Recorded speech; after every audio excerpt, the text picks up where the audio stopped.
Bonjour chers auditeurs, c'est All India Radio Delhi. Aujourd'hui nous sommes le 6 novembre 2020. Vous êtes à l'écoute du service français de All India Radio. Voici maintenant les informations présentées par Savita Piplani Taneja, responsable du service français de All India Radio. Tout d'abord, les grands titres.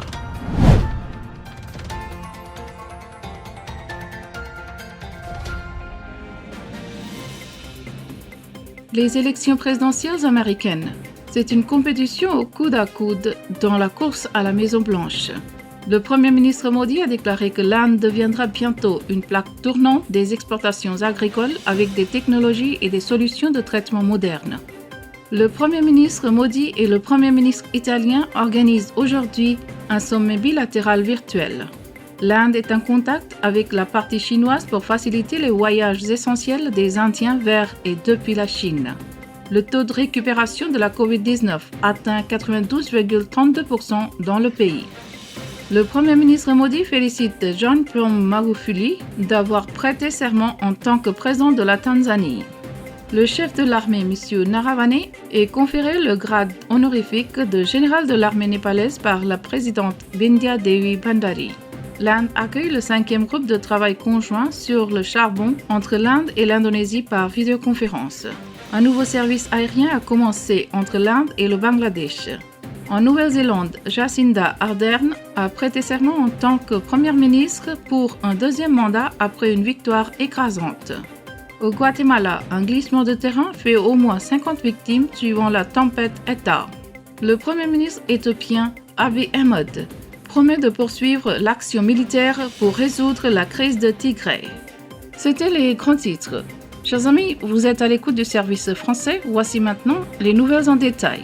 Dans les élections présidentielles américaines, l'on témoigne d'une compétition au coude à coude dans la course à la Maison-Blanche. Même après 2 jours de dépouillement des voix, il est difficile de savoir qui sera le prochain président des États-Unis.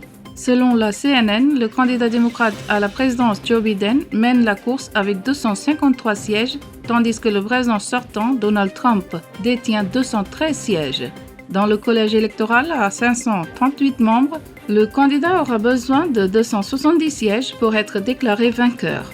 Pendant ce temps, Trump a écrit dans un tweet d'arrêter le décompte des voix tandis que Biden a appelé au calme. Sa campagne a déjà intenté une action en justice dans plusieurs États pour arrêter le décompte des voix pour manque de transparence. 12 Indo-Américains, dont 5 femmes, ont remporté les élections au niveau de l'État. Ceci s'ajoute aux 4 Indo-Américains élus à la Chambre des représentants américaine.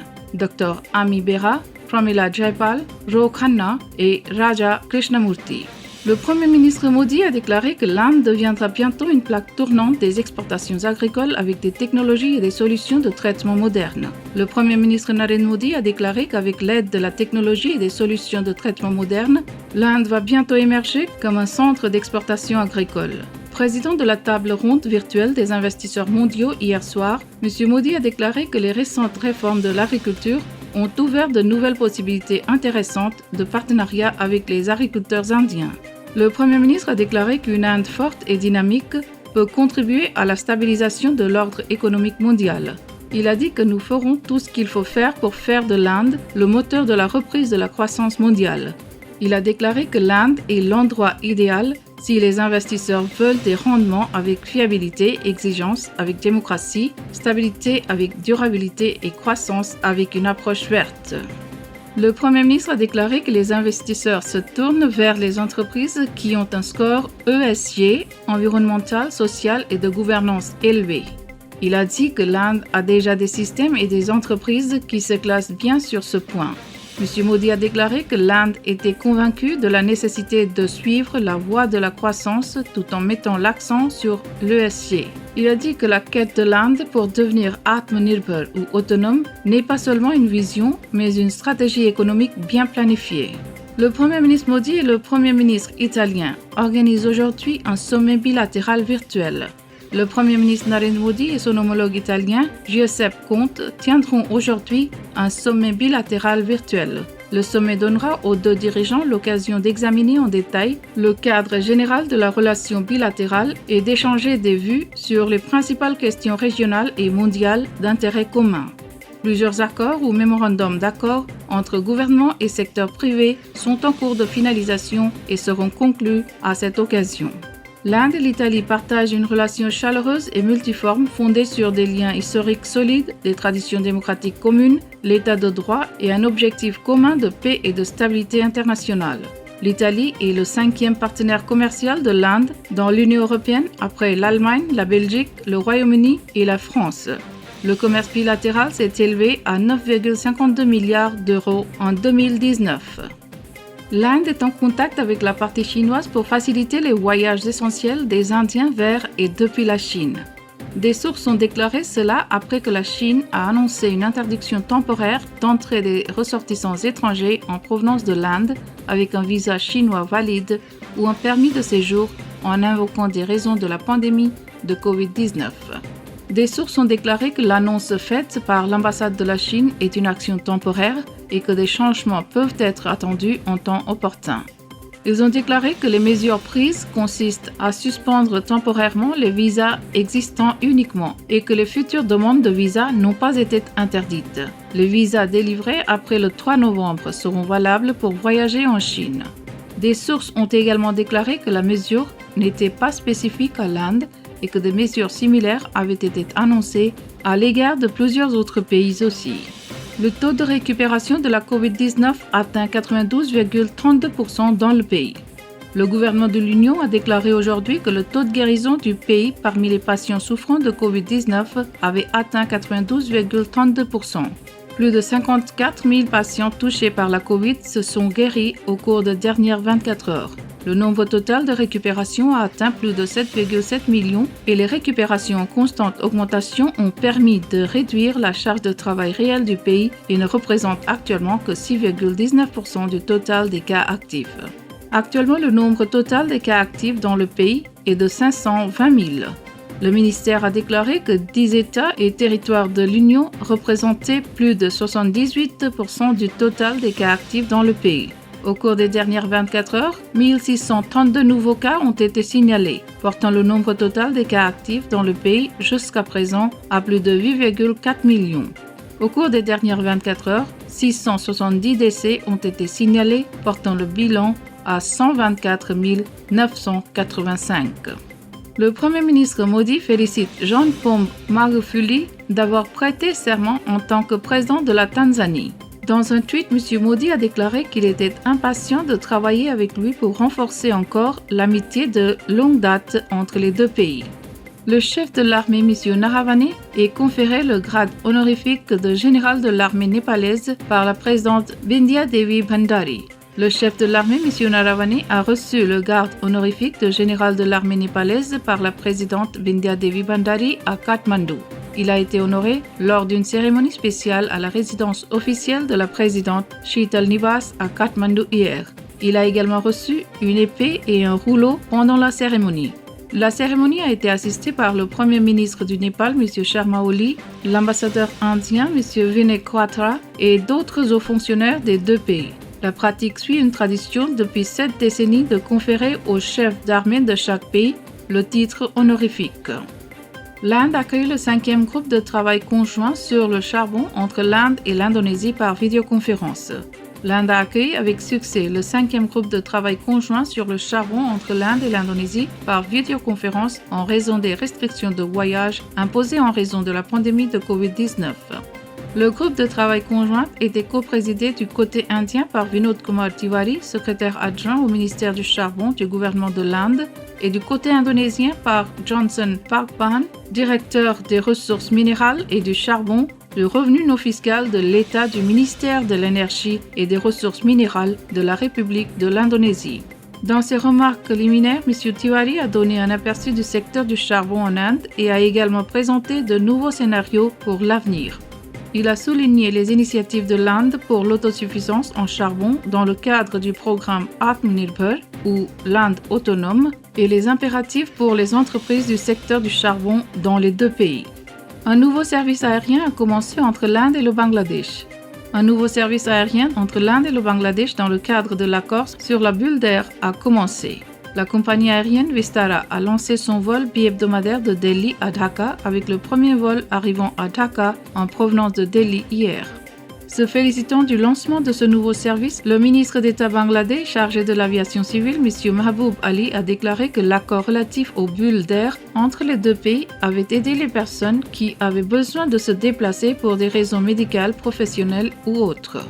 Le haut-commissaire de l'Inde au Bangladesh, Vikram Doraiswamy, se félicitant du départ, a assuré au peuple du Bangladesh que le Haut-Commissariat fera tout son possible pour faciliter les déplacements entre les deux pays.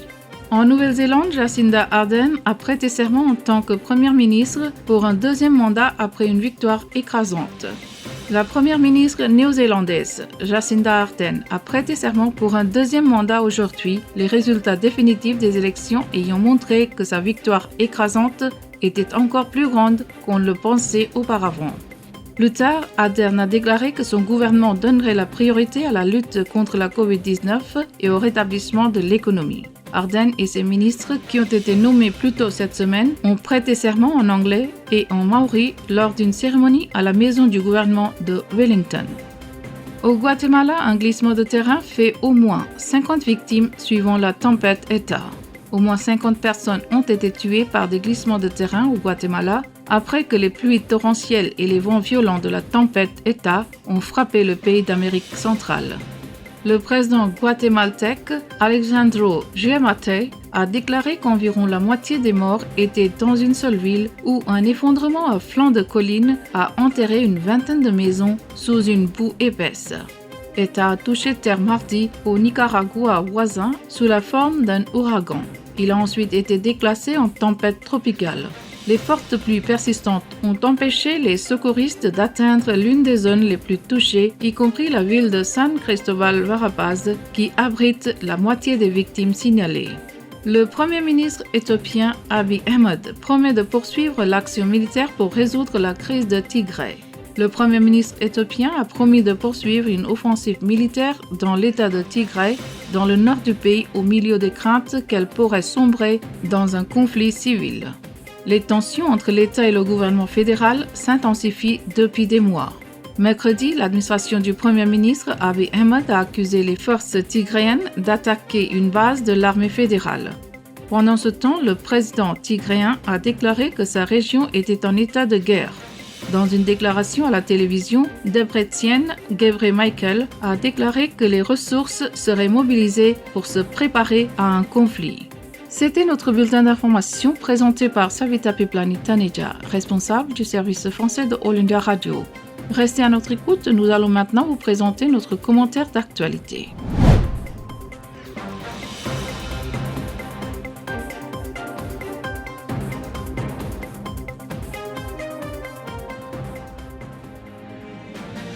C'est All India Radio Delhi.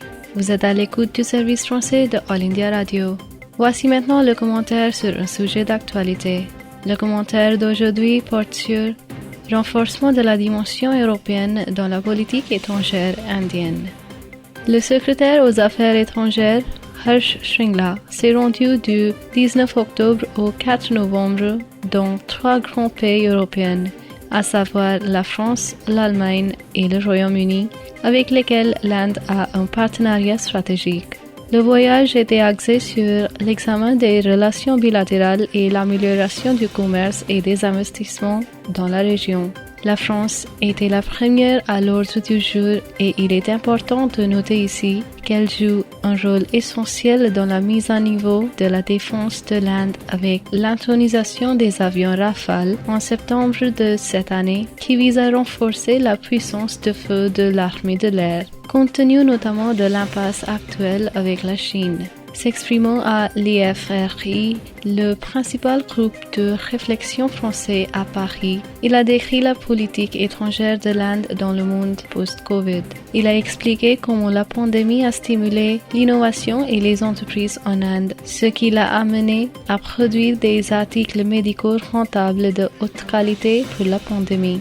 Le discours de l'IFRI a clairement exposé les priorités de la politique étrangère de l'Inde dans le contexte de la transition mondiale stimulée par la pandémie qui a entraîné une concurrence et des tensions géopolitiques croissantes. Du point de vue de New Delhi, le multilatéralisme est un ordre fondé sur des règles sont essentielles et accorde une grande importance à l'Europe et à la France en tant que pôle indépendant dans l'autre multipolaire émergent. La visite de M. Shringla en France fait suite à une attaque terroriste qui a été fermement condamnée par l'Inde et le Premier ministre Modi a exprimé sa solidarité avec le peuple français.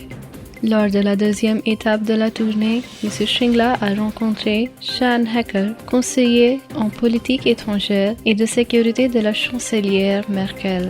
Les pourparlers ont porté sur la réforme des institutions multilatérales, la stratégie Indo-Pacifique récemment lancée par l'Allemagne et la convergence avec l'approche indienne et son rôle dans les programmes de modernisation de l'Inde. L'Inde est l'un des rares pays avec lesquels l'Allemagne a des pourparlers intergouvernementaux de haut niveau tous les 2 ans, dirigés par les premiers ministres respectifs, et c'est aussi notre principal partenaire commercial au sein de l'Union européenne. La stratégie Indo-Pacifique de l'Allemagne introduit de nouveaux cadres de sécurité dans sa politique étrangère et met en évidence ses propres préoccupations face à la montée de la Chine dans ce domaine. L'Inde, avec l'Allemagne, fait également partie du groupe G4 qui a fortement poussé à la réforme du Conseil de sécurité de l'ONU. Cette réunion revêt également une importance car l'Inde deviendra membre du Conseil de sécurité l'année prochaine. Lors de la dernière étape de sa tournée européenne, M. Shringla a visité le Royaume-Uni et à sa sortie de l'Union européenne, New Delhi cherche à intensifier les relations bilatérales et à renforcer ce partenariat stratégique. Parallèlement à des entretiens de haut niveau, il a également donné une conférence lors du principal échange de politique du groupe de réflexion, présentant la vision de l'Inde de l'Indo-Pacifique. Il s'est concentré sur 4 points clés. Premièrement, situer l'Indo-Pacifique comme un grand espace maritime d'importance critique pour l'Inde et a souligné la création d'une nouvelle division, l'Indo-Pacifique et Océanie, au sein du ministère des Affaires étrangères. Deuxièmement, la région fait partie de la longue histoire maritime de l'Inde, car elle prend une nouvelle importance et la nécessité d'un ordre fondé sur des règles est ici vitale pour toutes les parties prenantes. Troisièmement, il a souligné que la doctrine Sagar, annoncée par le Premier ministre Modi en 2018 et élargie en 2019, est le fondement de la vision inclusive de l'Inde pour la région. Quatrièmement, en tant que fournisseur de sécurité Internet, l'Inde travaille avec divers partenaires, que ce soit dans les domaines militaires ou humanitaires et de secours en cas de catastrophe. Il est clair que l'amélioration de la résilience de la chaîne d'approvisionnement et un régime Indo-Pacifique libre et ouvert figure désormais en bonne place dans le programme politique de New Delhi. Étant donné que les réunions virtuelles sont la norme depuis l'impact du Covid dans le monde, la visite du ministre des Affaires étrangères est considérée comme une diplomatie proactive et un coup de pouce à l'équation stratégique avec Paris, Berlin et Londres. Chers amis, vous venez d'écouter le commentaire dont le texte rédigé par le professeur Oumu Salma Baba, traduit et présenté par Samia Tanija. Nous venons à la fin de notre programme d'actualité, chers amis. Merci.